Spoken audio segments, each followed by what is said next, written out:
Hello mga ka-adventure, tara samahan nyo ko at tuklasin natin, alamin natin kung bakit nagkakamoist ang karburador natin. So, bali nga pala mga ka-adventure is nag-long ride ako niyan, naisipan kong gamitin ng ating 15 years old na Shogun Suzuki Pro.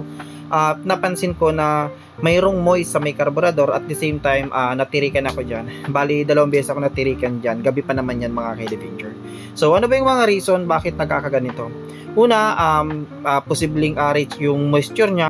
Minsan naman mga ka-adventure is indicator siya na malapit ng masirang spark plug. Since 15 years old na nga tong motor ko, posibleng doon na nga yung sira niya.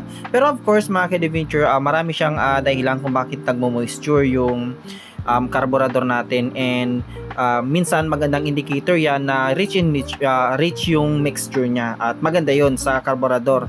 At siyempre hindi rin natin matatanggihan mga ka-adventure na maraming reason yan kung bakit nagkakaroon ng mga moisture or nagkakaroon ng moist ang carburetor natin. Siyempre minsan depende yan sa panahon at minsan naman contaminated siya sa tubig yung carburetor natin kaya nagkakaroon ng ganyan. So kapag yan yung hinahalaan mo mga ka-adventure na baka contaminated lang siya dahil sa gas tank mo, baka na ulanan o nalagyan ng tubig, so madali lang naman yung mga ka-adventure, i-drain mo lang yung carburetor.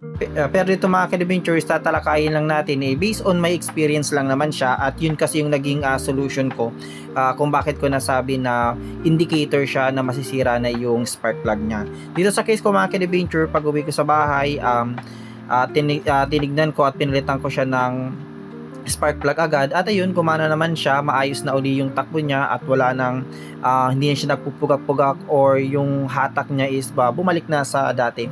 Dati kasi ito mga ka-adventure, motor kong ito is sinet up natin yan na pang racing yun, no? At naka open carb yan. So yun lang mga ka-adventure, sana may natutunan kayo. Maraming salamat.